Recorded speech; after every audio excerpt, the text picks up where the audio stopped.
કેમ છો મિત્રો? પ્રમુખરાજ વેલનેસમાં આપનું હાર્દિક સ્વાગત છે. મિત્રો, આજના સમયમાં હવા, પાણી, ખોરાક આપણે જોઈએ તો આ ત્રણેય વસ્તુ જે આપણા જીવન જરૂરિયાતની મેઇન ત્રણ વસ્તુ કહેવાય, આજે ત્રણેય વસ્તુ દૂષિત છે. જેના કારણે આજે સૌથી મોટી જો કોઈ બીમારી જે રોગ છે એ છે હૃદય રોગ. મિત્રો, હૃદય રોગની આ વાત કરું તો આજકાલના સમયમાં જેમ મેં કીધું હવા, પાણી અને ખોરાક, તેમાં પણ ખાસ કરીને એની સાથે હું એક વસ્તુ એડ કરવા માંગીશ કે આપણી લાઈફસ્ટાઈલ. આપણી લાઈફસ્ટાઈલના જે આપણે દિવસે ને દિવસે ખરાબ કરીએ છીએ, જે સખત ખૂબ આપણા માટે પણ ખરાબ થઈ રહી છે. પહેલાના સમયની વાત કરું તો પહેલાના લોકો હવા, પાણીને ખોરાકને પ્રત્યે ખૂબ અવેર હતા અને એમાં પણ પહેલાના સમયમાં લોકો ફ્રેશ હવા લેતા, સારો ખોરાક ખાતા, ઓર્ગેનિક ફૂડ ખાતા અને પાણી પણ એવું સ્વચ્છ હતું જે કૂવાનું પાણી હતું એ પીતા. પરંતુ આજના સમયની વાત કરીએ તો એ ત્રણેય વસ્તુ ખરાબ થઈ ગઈ છે. પહેલાના સમયમાં લોકોને હાર્ટ એટેક આવતા તો પણ બહુ સારી એવી ઉંમર વીતી ગયા પછી એમને એ વસ્તુ થતી, અને આજકાલના સમયમાં તો આમાં નક્કી જ નથી કે ક્યારે હાર્ટ એટેક આવી જાય. અને આજકાલના સમયમાં તો 20-25 ઉંમરના લોકોને પણ ગમે ત્યારે અચાનક જ હાર્ટ એટેક આવી જાય છે, જેનું મુખ્ય કારણ છે જે આપણી લાઈફસ્ટાઈલ અને હવા, પાણી અને ખોરાક. તો મિત્રો, આપણે આ હૃદય રોગ વિશે આપણે આ પ્રોબ્લેમ વિશે તો જાણી લીધું, પણ હવે એનું સોલ્યુશન શું? ચાલો આપણે સોલ્યુશન વિશે જાણીએ. હવે છે ને આપણે પ્રોબ્લેમ વિશે તો વાતચીત કરી કે જે આ હૃદય રોગનો પ્રોબ્લેમ છે આપણી હવા, પાણી અને ખોરાકને લીધે આપણને તકલીફ કરે છે, બરાબર. હવે આપણે એનું સોલ્યુશન કઈ રીતે કરી શકીએ? મિત્રો, સોલ્યુશનની વાત કરું તો સોલ્યુશન આપણી પાસે 3 પ્રકારના છે મોસ્ટ ઓફ. એક એલોપેથિક છે, એક હોમિયોપેથિક છે અને એક આયુર્વેદિક છે. હવે એમાં સૌથી પહેલા આપણે જોઈશું એલોપેથિક સોલ્યુશન.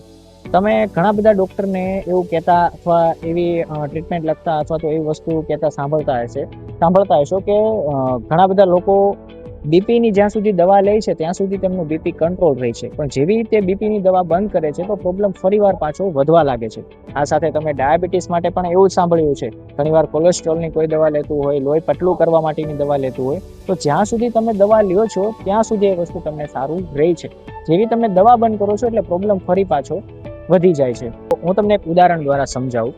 આપણી પાસે જે આ આંગળી છે ને એના દ્વારા આપણે એક નળી પાઇપ બનાવી છે, બરાબર.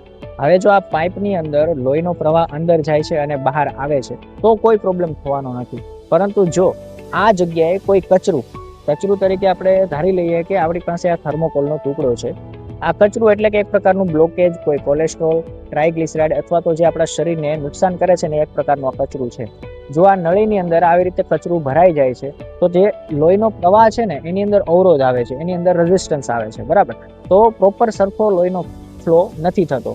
તો મોસ્ટ ઓફ મેડિકલ સાયન્સની અંદર જે કાંઈ આપણી જે મેડિસિન કે દવા છે એને આપણે જ્યાં સુધી લેશું તો જે આપણે કેમ આ વસ્તુ અહીંયા બતાવી કે આ એટલું કચરું અહીંયા જમા થયું છે, તો જ્યાં સુધી તમે દવા લેશો ત્યાં સુધી આ વસ્તુમાં કંટ્રોલમાં રહેશે. ટૂંકમાં જે આ કચરું છે તો એ કંટ્રોલમાં રહેશે, બરાબર. પણ જો તમે દવા લેવાનું બંધ કરો છો તો ફરી પાછું કોલેસ્ટ્રોલ, ટ્રાયગ્લિસરાઇડ વધે છે અને નળીને આખી બ્લોક કરી દે છે. અને જ્યારે આ વસ્તુ ટોટલી બ્લોક થઈ જાય છે ત્યારે હાર્ટ એટેક આવે છે. આ મેઇન પ્રોબ્લેમ છે, રાઈટ. હવે આપણે એનું સોલ્યુશન જોઈએ. ચાલો આપણે એક ઉદાહરણ દ્વારા સમજીએ કે આપણા શરીરની અંદર જે જમા થતું ટોક્સિન્સ, ટ્રાયગ્લિસરાઇડ, કોલેસ્ટ્રોલ કઈ રીતનું હોય છે અને કેવી રીતે આપણને નુકસાન પહોંચાડે છે. આપણી પાસે આ એક થર્મોકોલ છે. થર્મોકોલનું જે સ્ટ્રક્ચર હોય છે ને એકદમ સ્ફટિક બંધારણ, એટલે કે જે આપણે કહીએ ને ગોળી વાળું, જો આ રીતનું બંધારણ હોય છે, તમે જોઈ શકો છો, બરાબર. હવે હું એક સવાલ પૂછીશ કે આ થર્મોકોલને આપણે જમીનમાં 50-100 વર્ષ, 10 વર્ષ કે 5 વર્ષ માટે પણ જો આપણે આને દાટી દઈએ ને તો પણ એ વસ્તુ એવી ને એવી જ રહેશે. તમે બધા કોમેન્ટમાં આનો મને ખાસ જવાબ આપજો. પછી બીજી વસ્તુ, જો આને આપણે 5 વર્ષ પછી, 10 વર્ષ પછી જમીનમાંથી કાઢશું ને તો આ એવી ને એવી વસ્તુ રહેશે. આનો કોઈ પણ રીતે નાશ અથવા વિઘટન શક્ય જ નથી. હવે આ થર્મોકોલનો આપણે જો નાશ કરવો હોય તો આપણે કાં તો આના ઉપર પેટ્રોલ, ડીઝલ અથવા તો કોઈ એવું હાર્મફુલ કેમિકલ, જો એસિડ જેવું કાંઈ નાખીએ તો આનો વિનાશ શક્ય બને છે. આ સાથે જો આને તમે અગ્નિમાં અથવા આગમાં નાખી દો છો તો આનો તમે વિનાશ કરી શકો છો. આ સિવાય બીજા કોઈ ઉપાય દ્વારા આનો વિનાશ શક્ય નથી.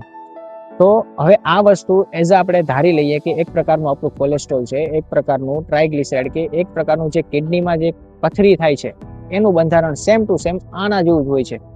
હવે આપણે અંદર જે કાંઈ વસ્તુ નાખીએ છીએ, જેમ કે કોઈ એલોપેથિક દવા છે, એલોપેથિક મેડિસિન છે, તો એ વસ્તુ ખાલી ને ખાલી, જેમ આપણે ઉદાહરણ તરીકે સમજીએ, જો અહીંયા બ્લોકેજ હોય છે તો જ્યાં સુધી તમે એલોપેથિક દવા લ્યો છો તો અહીંથી આર પાર જાય છે ત્યાં સુધી એને ખાલી કંટ્રોલમાં રાખે છે, રાઈટ? હવે જો એ કંટ્રોલમાંથી જો તમે દવા બંધ કરો છો તો એ કંટ્રોલ કરતું બંધ થશે અને આ વસ્તુને બ્લોકેજ કરી દેશે. હવે આપણે આ વસ્તુને જો મૂળમાંથી કાઢવું હોય, એટલે ઇન શોર્ટ, જો આ કોલેસ્ટ્રોલ છે અથવા ટ્રાયગ્લિસરાઇડ છે, જો આને આપણે મૂળમાંથી દૂર કરવું હોય તો આપણી પાસે શું કોઈ ઉપાય છે ખરો? હા મિત્રો, હવે આપણે જાણીએ કે આ તો થર્મોકોલ છે, પણ આપણે લોકોનું ટ્રાયગ્લિસરાઇડ કે કોલેસ્ટ્રોલ અત્યારે લાઈવ તમને બતાવી શકતા નથી, એટલા માટે આપણે પ્રયોગ કરશું થર્મોકોલ ઉપર. શું થર્મોકોલને મૂળમાંથી કોઈ કાઢી શકે એવું કોઈ વસ્તુ છે?